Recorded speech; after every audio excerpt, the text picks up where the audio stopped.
Esta es la W, nos vamos para el Congreso. ¿Qué dicen los congresistas a esta hora sobre el fondo que arranca?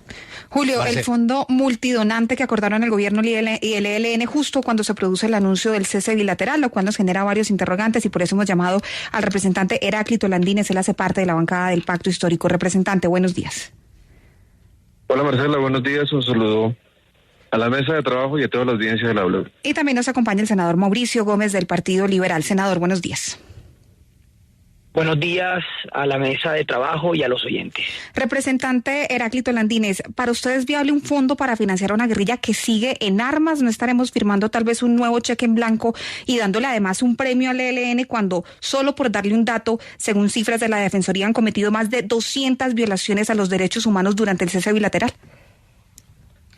Yo creo que esta es una buena noticia para el país en el sentido de que avanzan las conversaciones de paz y que estamos llegando a acuerdos.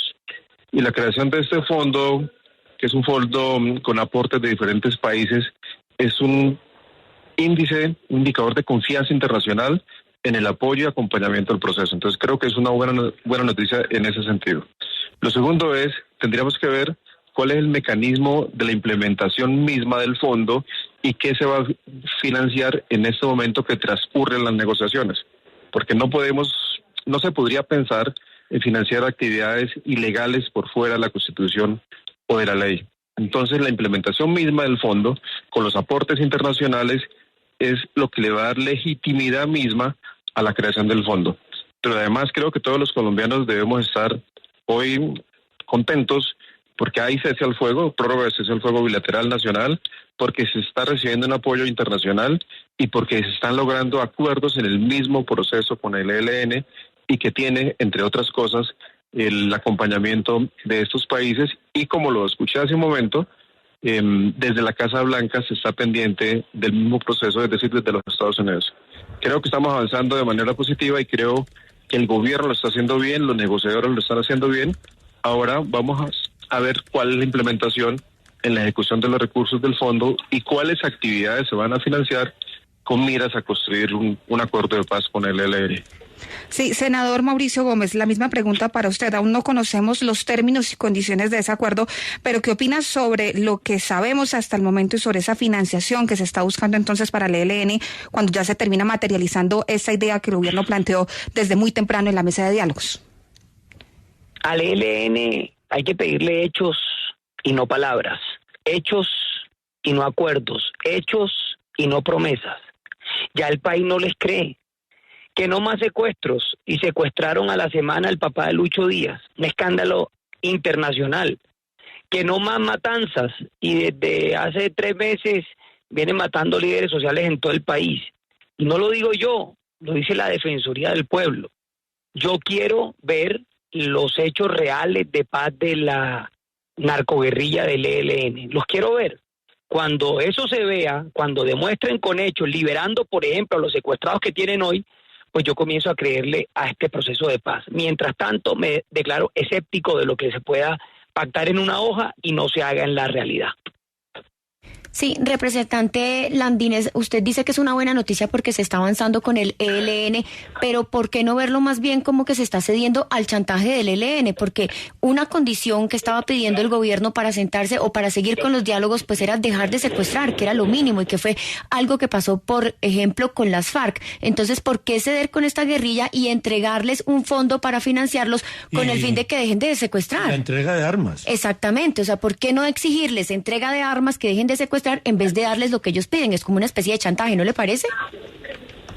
Yo creo que estamos en un proceso de negociación y en los procesos de negociación pues las partes tienen que ceder y en este caso creo que hay algo muy importante que es la creación del fondo, que significa la confianza de unos agentes externos a la negociación como son los países acompañantes.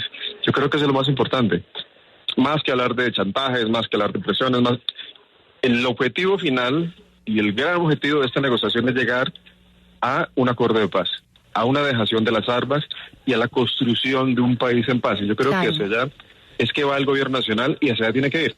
En todo este proceso de negociación que no es fácil porque ningún otro gobierno ha avanzado tanto, porque ningún otro gobierno se ha sentado y no quiere levantarse de la mesa hasta que no haga el acuerdo de paz, es porque es complejo, porque es difícil y porque estamos negociando con personas alzadas en armas en Colombia, no del 7 de agosto del 22, estamos hablando de los 60, que viene esa guerrilla en Colombia y que hasta ahora el único gobierno que más ha avanzado es el gobierno del presidente Gustavo Petro. Tenemos que tener esa confianza en el país y esa confianza en los negociadores y en el gobierno, que estamos empeñados en sacar adelante este proceso de paz. Representante, pero ¿y en qué cede esa guerrilla? Porque es que nosotros les estamos entregando el fondo, estamos cediendo en absolutamente todos, ¿y ellos en qué están cediendo? O sea, ¿ellos qué están entregando?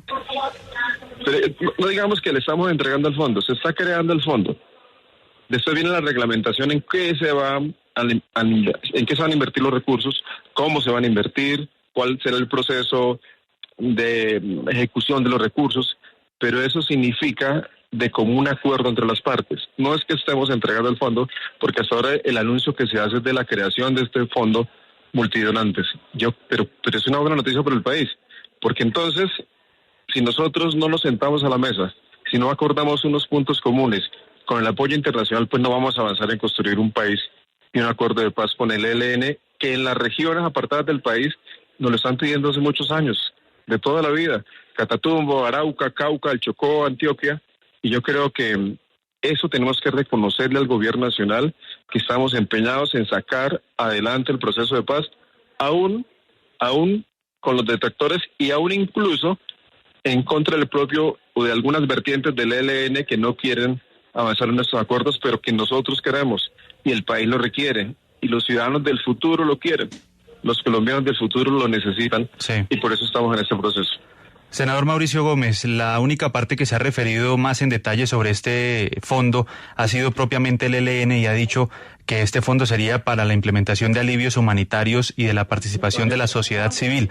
Aunque fuesen estos puntos, ¿a usted le sigue pareciendo o le parecería admisible la creación de este fondo con estos fines, o independientemente de los fines sigue desconfiando mucho de la creación de un fondo multidonante para este proceso? Yo desconfío mucho. Como dije ahorita, me declaro escéptico hasta no ver hechos concretos y voluntad de paz concreta del ELN. Como decía el representante, son años de engaños, de mentiras, de abusos, y yo todavía no le creo al ELN. Miren lo que dicen hoy: vamos a dejar de secuestrar temporalmente, no definitivo. ¿Eso qué es? Si les están entregando unos recursos importantes para la implementación de un acuerdo que hoy no es acuerdo, o para los alivios de un acuerdo, por lo menos de una declaración que le dé tranquilidad y confianza al país. Pero vuelvo y les digo, yo con el ELN pido hechos y no palabras, hechos y no promesas. En noviembre yo di una declaración en la plenaria del Senado pidiéndole al senador Iván Cepeda levantarse de la mesa hasta que el ELN no dejara de secuestrar y que no diera la lista de los secuestrados, y que por lo menos no liberara a alguno de ellos.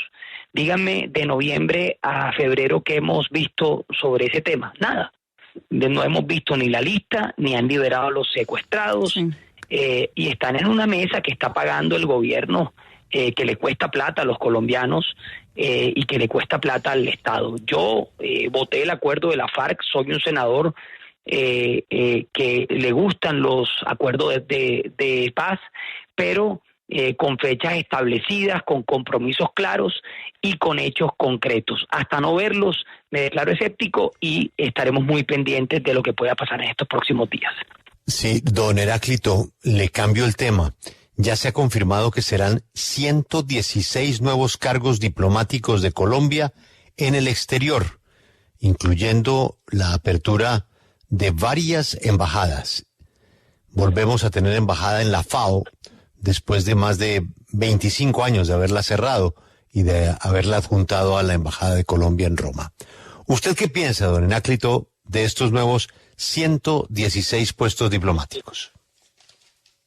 Yo creo que el gobierno nacional debe haber hecho un estudio muy juicioso con respecto a la necesidad de la creación de estos cargos. Por ejemplo, el tema de la FAO como creación de la embajada de la FAO, independientemente de quién vaya a ser el embajador, es muy importante para un país como Colombia, y es muy importante en las circunstancias actuales del mundo, donde cada país está hablando de la soberanía alimentaria. Eso es cuáles son las políticas con respecto a la alimentación en el mundo, y creo que es importante tener presencia allí. Sin embargo, yo creo que habría que revisar, no he visto cuáles son los cargos, ni en cuáles países, ni en cuáles continentes, pero yo confío en que el gobierno habrá hecho el estudio del caso de necesidades de la creación de estos cargos y de acuerdo con eso está actuando.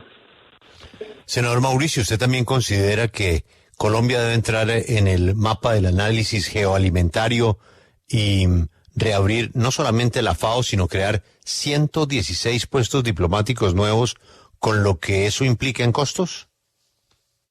Yo lo que creo, Julio, sobre ese tema es que el ministro de Salud no puede estar hablando de una nueva tributaria, tocándole nuevamente el bolsillo a los colombianos, diciendo que para la salud no hay plata, pero para esto sí. Yo al gobierno en estos temas le pido coherencia y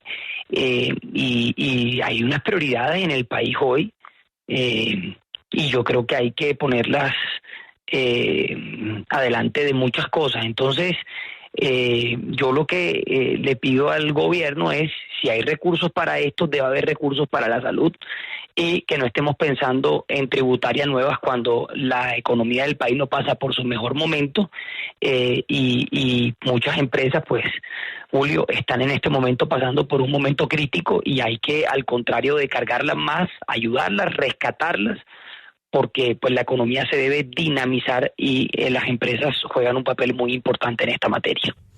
Y el debate sobre estos temas apenas comienza. Agradecemos a nuestros invitados, el representante Heráclito Landines del Pacto Histórico y el senador Mauricio Gómez del Partido Liberal por haber estado en los micrófonos de la W.